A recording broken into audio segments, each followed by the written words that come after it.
একজন ছাত্র হিসেবে সেই সম্মানটুকু আর আসে না যখন আমার প্রতিষ্ঠানের নাম শোনার পর সাধারণ মানুষের নেতিবাচক রিঅ্যাকশনটা দেখি।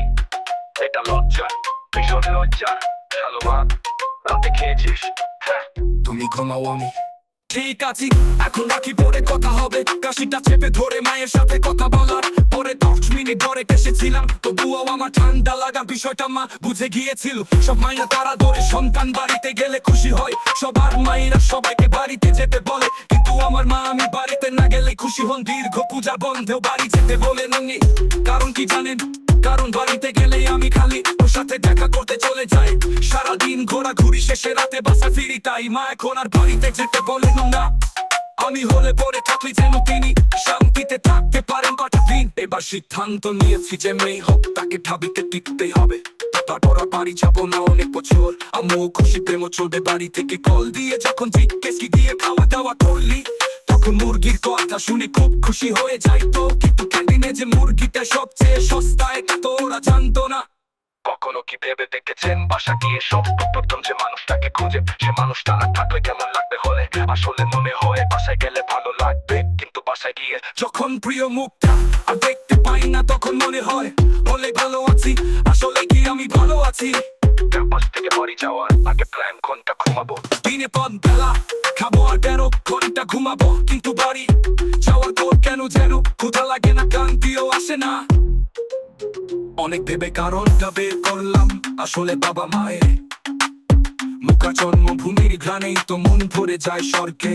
আবার ক্ষুধা ক্লান্তি থাকে নাকি মানুষের জীবনে? প্রেম বলে করে আসে না, উত্তরে সময় এসে ধরা দেয়। আমার জীবনেও এসেছে তবে এক তৎফা। তোমাকে কখনো বলা হয়নি আমি তোমার কোপায় খুঁজে দেওয়া কাঠ গোলাপের প্রেমে পড়েছি। কালে তো পড়া হাসি প্রেমে পড়েছি, কথার ফাঁকে মুখে উড়ে আসা এলো চুলের মায়া জমেছি। তোমার সুরেলা কণ্ঠে বুঝেছি এসব অনুভূতি হয়তো তোমার কাছে কখনোই প্রকাশ করতে পারবো না, কারণ আমি দেখতে অতটা সুদর্শন নই, সকল দর্শক নই, সহজ সাধারণ একজন। ভয় হয় তোমার সামনে গেলে হয়তো রিজেক্ট হবো, তাই দূর থেকে ভালোবেসে যাবো। বাস চলাকালে লুকিয়ে লুকিয়ে একটু টুক করে তাকানো, কেউ খেয়াল করছে না দেখে পৃষ্ঠে চেয়ে থাকা চোখে চোখ পড়ে গেলে এমন ভাবে দৃষ্টি সরিয়ে নেয়া যেন স্বাভাবিক ভাবে চোখ পড়েছে। সবাই একসাথে হাসলে শুধু তার হাসি দেখার জন্য এক ঝলক দেখা নেয়া, এগুলোকে ভালোবাসা। ভালোবাসা যদি নাও বলি কিছু একটা ব্যাপার তো এর মধ্যে আছে, তবুও একটা কিছুর মাঝে খালি বলতে না পারার একটা দীর্ঘশ্বাস থাকে। বাসায় থাকতে শুক্রবার সকালে সবাই একসাথে নাস্তা করতাম। ওই দিন অন্য দিন এর তুলনায় ভালো নাস্তা হতো, কিন্তু হলে ওঠার পর অন্যদিন ক্লাসের জন্য নাস্তা করলেও শুক্রবারটা নাস্তায় করা হয় না। শুক্রবারটা নাস্তায় নশ্বরকে বেশি ভালোবেসে ফিরে এসেছি, কিন্তু অবিনশ্বর ভালোবাসায় একটুকু কমতিও দেখানি। কোন সম্পর্কে আপনি তৃতীয় পক্ষ হতে যাবেন না।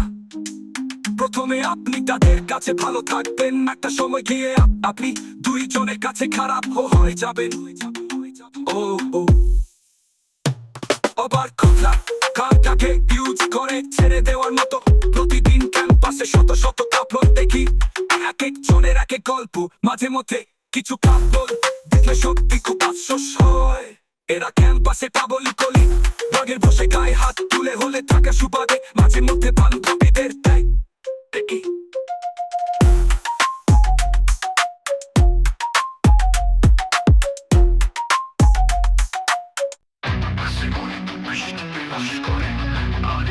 আমি ক্যাম্পাসে থেকে চিন্তা করি বাড়িতে করে পানি ঢুকে গেল কিনা, সব বৃষ্টি সরার জন্য সুকর্ণ নয়।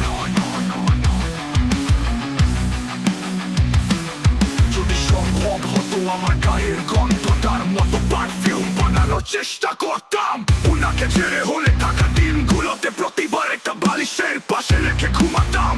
যদি পারতাম মাস্টার ফাইনাল সেমিস্টারে শেষ ভাইবা দিয়ে সেদিন ডিপার্টমেন্টের স্যারকে কল করে বললাম স্যার আমরা বিয়ে করবো।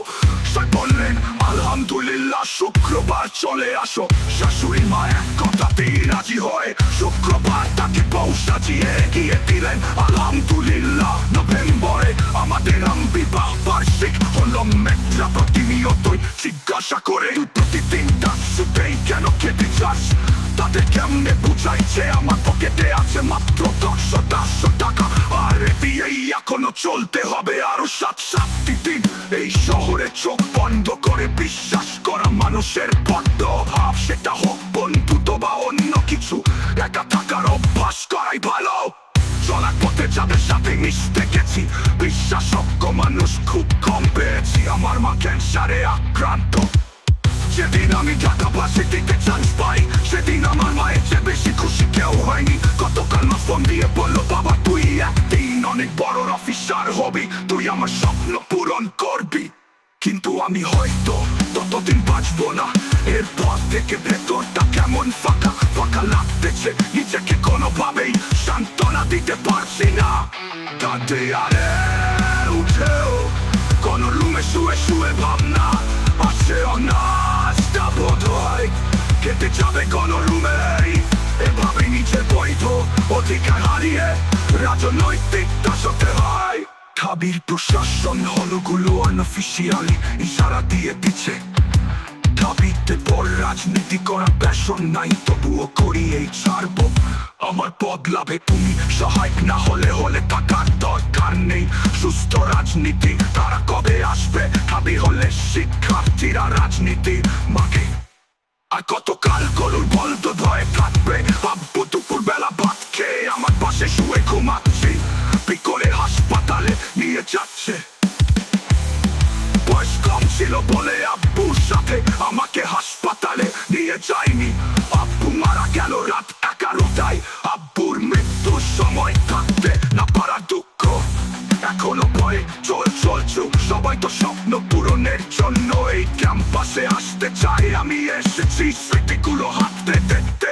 বাবার কোলে চড়ে বাবার ডিপার্টমেন্টের রিউনিয়নে, আশা থেকে আমার ওরিয়েন্টেশনে মধ্যে চলে গেছে 14 বছর। প্রথম ক্লাসে কেমিক্যাল ইঞ্জিনিয়ারিং এর লাল বিল্ডিংটা ছুঁয়ে দেখতে গিয়েছিলাম। সামনে দাঁড়িয়ে খুব চিৎকার করতে ইচ্ছে করছে, আর 10টা মাস বেঁচে থাকলে কি এমন হতো? আচ্ছা থেকে আমার ওরিয়েন্টের সুপার হিরো না। ভালো থাকুক সব বাবা, আমারও হলো লাইফে প্রোগ্রাম। আর শুরু বাধ্যতামূল প্রোগ্রাম, ফুল টাইম পড়াশোনা পার্ট টাইম। বাতিলের কালি চেয়েও কালচে দাগ পড়া চোখ নিয়ে আতেল বন্ধুটা যখন বলতো পরীক্ষা ভালো হয়নি, বিরক্তি না বিশ্বাস উঠে যেত। মাহিন বাবারই নাত্রিক ভাবে অচল কিংবা প্রেমে বানো